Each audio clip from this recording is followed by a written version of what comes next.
we are back between two Yetis on in the final throes of the final day of Mets 2017 with one of our stars from season 2, Mr. Ken Hickling. Hello Lee, how are you doing? Good. He was previously interviewed by Zach, so I'm wondering now how my style's going to differ. But Well, we'll find out. You were in charge of the reflective light management. Yes. In a very heavy breeze, if I remember correctly. Hugely, hugely complicated setup. Oh Lord! So I found it interesting the last, this trade show, because it's obviously a very quick show. It's not. Yes.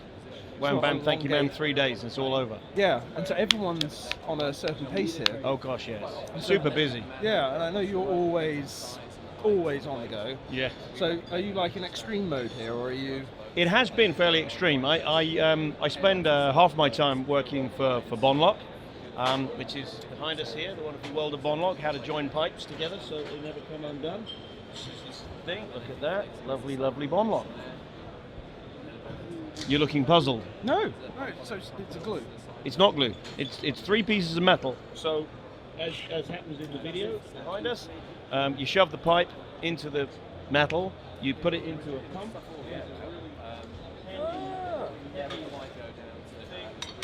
And it Fuses it, driven hydraulic.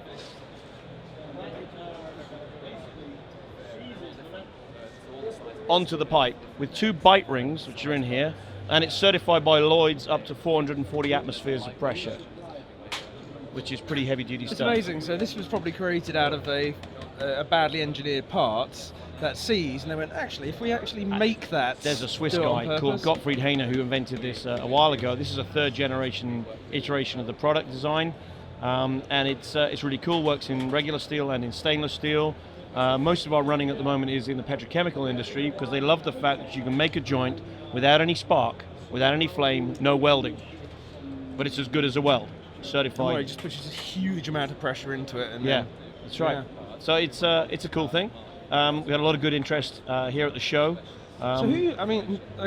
You're an interesting person to ask this on a sales point of view. I've spoken to people who sell boats, yep, helicopters, and all the other bits and pieces. How do you, when you go after a sale for this, are you targeting specific people, or are you going after a more blanket approach? It's like anything.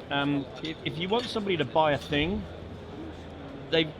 at 2 levels. They are going to want to buy it, which is where the decision is made, and then they have to need to buy it, which is how they justify the decision to their wife or colleagues or whoever they have to convince. Well, the wife isn't going to be bothered about. No, but if you need a new television, feel free to walk by. The only way you needed a new television is if your old one broke. But we buy new televisions because I want a bigger screen, I want a sharper picture, I want a better sound. It's always I want. And then when you explain to your significant other, you say, we need this because blah, blah, blah, blah, blah, blah. The justification comes with the need, but the decision is always made with the want.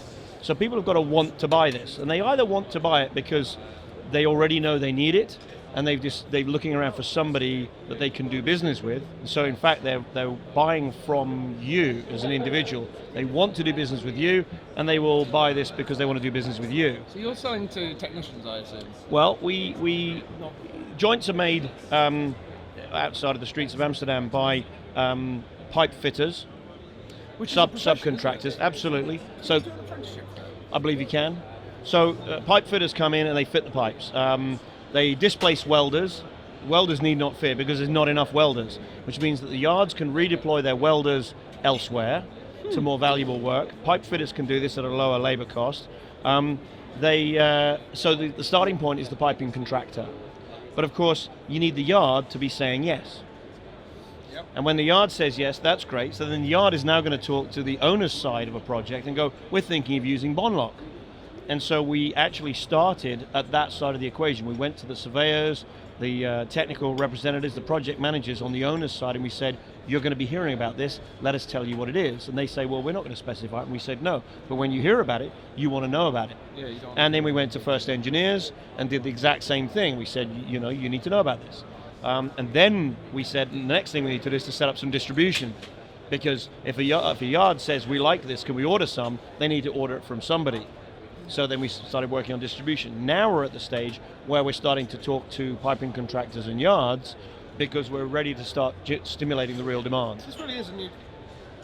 Yeah, it's not a new technology. It is a new company. Right. We're in partnership with a Chinese company, Bonlock. They own a piece of us, and we own a piece of them, and so they have the Chinese market. But if anybody who's done business with Chinese people will know, they're from another planet, and they found it really difficult. Another hall. No, another planet. They found it really difficult to do business outside of China because the way of doing business in China is quite different to the way of doing business elsewhere. Yeah. And even when you go to the Asian countries, and we have a good distributor in Malaysia, we have a contract with Petronas for this. And they're more Western in Malaysia than they are like the Chinese, even though they're just around the corner. So the Chinese guys have said basically we have to take care of business outside of China, which is what we're doing, and we thought we'd make faster running with yachts than we have, because yachts have more discretionary spend. They can decide for themselves what they want to do. This is the yard. Yeah, and sometimes it's the engineer who's putting the boat in for a refit, and he says I need a new hydraulic system. This is ideal for that because it's high pressure, up to 440 atmospheres, and so he may choose this, and he has the discretion to make that choice. If you were trying to do business with a large shipbuilding concern or somebody building an offshore oil and gas drilling rig, you'd have to be walking down several corridors, talking to lots of different people, getting an awful lot of people to be nodding at the same time. So we thought we'd make faster headway in yachting, but in truth, the appeal for the petrochemical industry to have a solution with no hot work, a cold weld solution, the safety that brings, and the ability to do repair work and maintenance work without a shutdown, that's economically incredibly attractive. So we're making faster headway in petrochemical than we thought, and I guess that's distracting us a little bit, and we're not maybe putting quite so much effort into the leisure marine market. When you start out, it doesn't matter. As long as you're getting some Exactly, we need to get traction. So at the moment, we're in the business of getting certified by one or two European oil and gas companies, and then once we have that certification, then it's a steady consumption that gives us a much better revenue stream in this region. We're looking to find ways to move some of the production here so we can respond faster to the customer demand. At the moment, we have to carry a lot of stock in order to respond quickly. That's expensive. We'd rather be spending that money in development rather than in working capital. So there's a lot of things going on, and that's just the Bonlock side of things. Yeah. Now, okay. So you've done your product push. Done Bonlock. So you choose. I mean, this is very well engineered, but it's not sexy. Okay. Paint was not a sexy. Nope. Thing. You choose non-sexy things. Do you get why? Well, I'll tell you why. At the end of the day, it really doesn't matter what it is, and there's two reasons why it doesn't matter. The first reason it doesn't matter is because I'm a boat guy. When I was working with Axon Nobel, they kept saying, "Would you like to come and work in this other division?" I go, "Are there any boats there?" They go, "No, it's cars or airplanes." I said, "No, thank you. I'm a boat guy." I went to college and I studied boat building and boatyard management. I am qualified for this. Right. So that was your step into the industry. That's right. Was I went to college, studied for 3 years in Southampton. Yeah. Okay. And studied boat building. Boat building and boatyard management. So you've built a boat. I have built a boat. All right. I built lots of bits of boat during the years, and I built a boat. So yeah, I'm a boat builder in my head. So I'm working for a composites company, which was SP Systems. Then I'm working for a paint company, which is International, and then All Grip.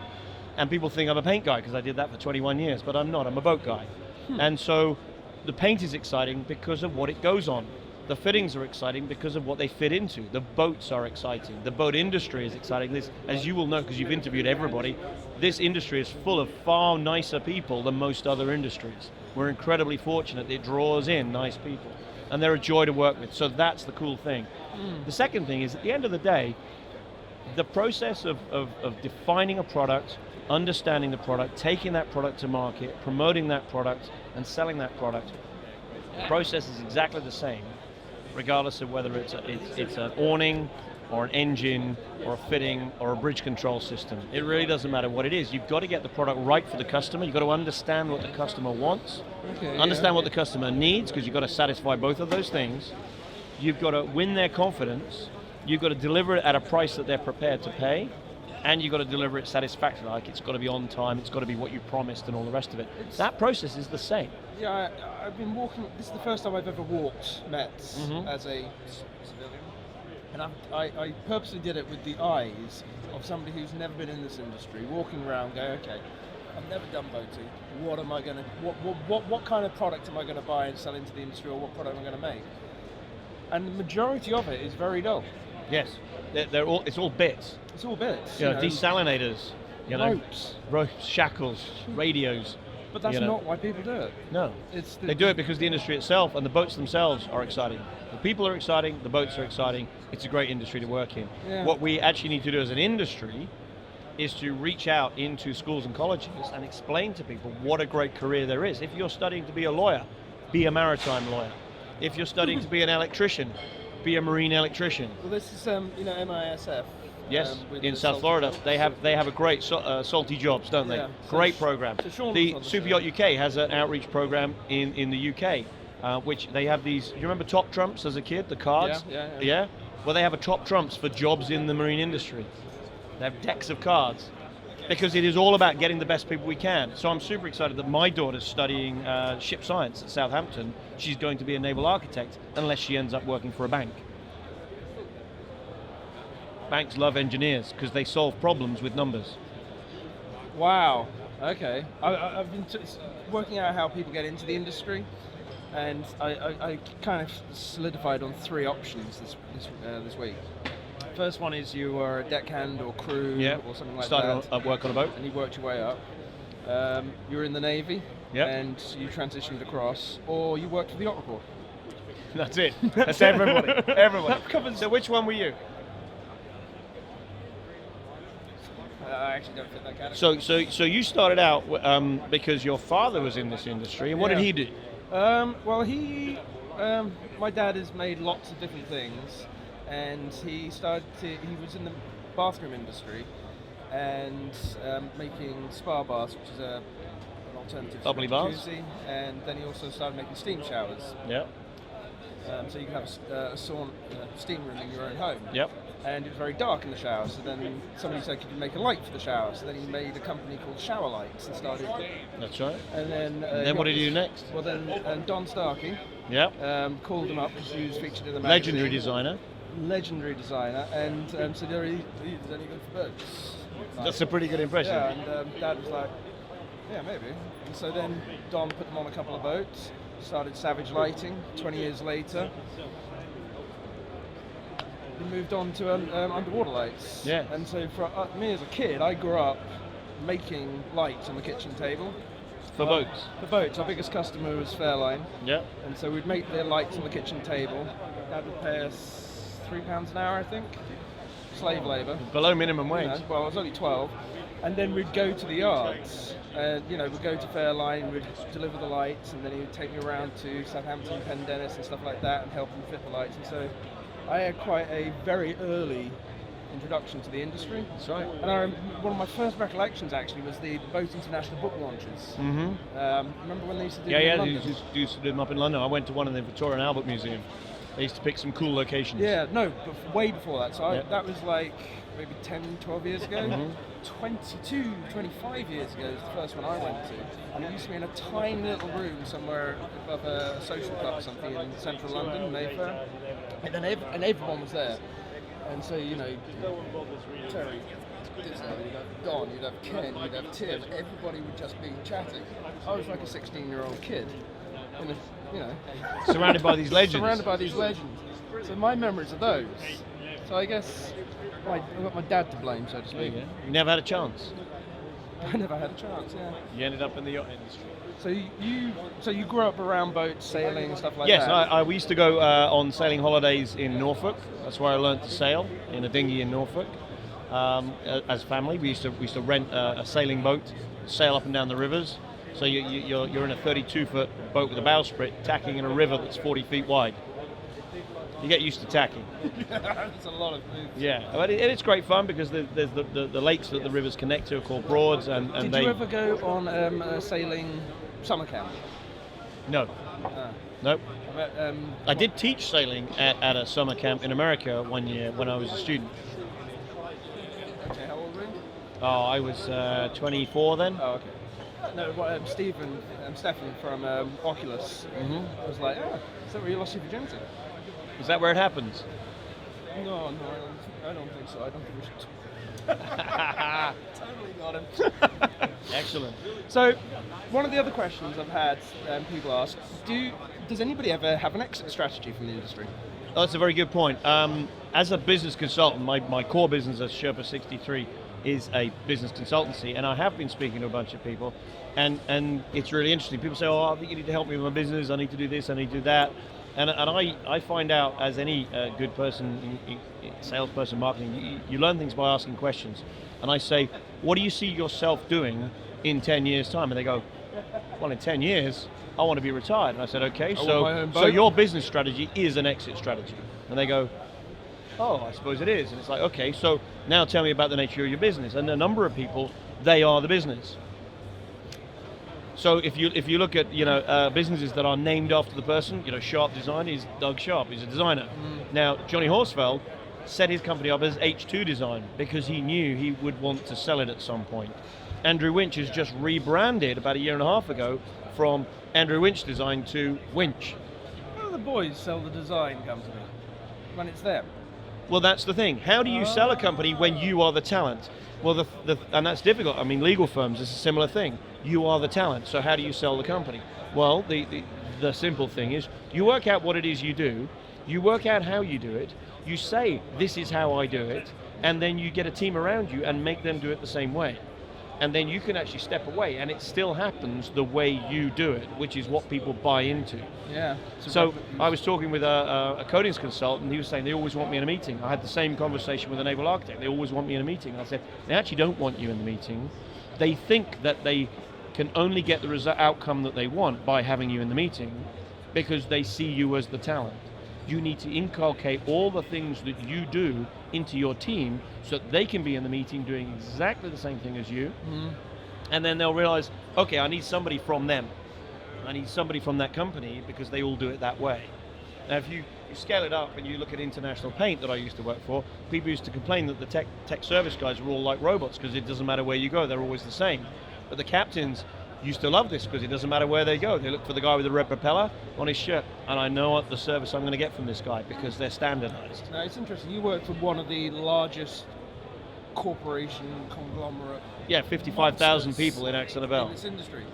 But what I've found is that the industry is this big circle, small circle, very small circle. Yep. And within that, there's lots of other small circles. Yep. Most businesses, I'm sure like this, is a family-owned business. And so the industry is supported by companies which are 2 to 10 employees. He might move. He might move. Yeah, he's moving. And so trying to get that message of these are family businesses that need a level of protection in terms of strategy planning and stuff like that. Well, that's very much the thing. It's like if you imagine there's about 100,000 people, excluding crew, working in the superyacht industry worldwide. Is that what the official figures are? It's around that. Okay. Data from the Superyacht report. There's about 10,000 companies, which means the average company size is 10. And the shipyards employ hundreds, which means that most companies are 8 or less. Okay, well, what's it like when you're working for a company with 8 or less people, Lee, and they're really busy? Because they're successful. You're really busy. You have no time to think about anything apart from this week and possibly next week. Yeah, you don't plan. There's no planning. The rest. So what do small companies do? They outsource their HR. They outsource their legal work. They outsource their accounting. They often outsource their marketing. So my business is built around the fact that they should outsource their business planning and strategic planning and communication planning, because that's what I do. Sales pitch for and there it is. Because a lot of companies started up a few years ago. Okay. Yeah. And they started up a few years ago because they left a big company to start it up themselves. And that was 2 or 3 guys. 2008. Well, maybe, but even before off. then. But three guys named Mo decided to start a company, and they formed the company. And the first 18 months they didn't make any money at all.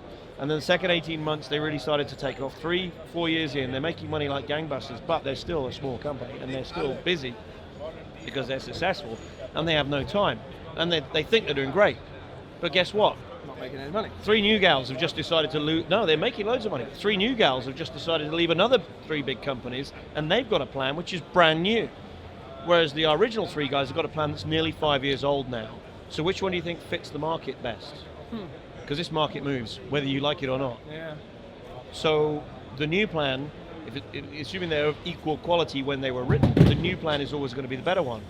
So in order for you to stay competitive against these new market entrants, because you're getting to be an old company now, you've been around for 4 or 5 years, you need a new plan. But you're so busy, you have no time to think about it. Yeah. You need somebody to say, actually, what do you want to be like in 5 years' time? Do you want to be the same size, bigger, smaller, geographically diverse, product-wise diverse? What do you want to do? Well, I want to do this. And most people, they actually know what they want. They just haven't got it written down. They say, oh, I've got a plan. I say, can you send me the plan? Oh, no, it's in here. No, well, if you can't send it to me, it ain't a plan. It's just a loose collection of ideas, which is like writing it in the sand on the beach. It's not gonna stay around. So write it down, and I'll help you. I'll send you an invoice too, or write it down yourself if you can find the time. And that's what I do. Very good. So you're quite excited about what you're doing now? I love what I do because I have like 6 or 7 different clients. You know, Bollock's my biggest client, but I have others that are giving me a day or 2 each month. And there's other people coming with projects.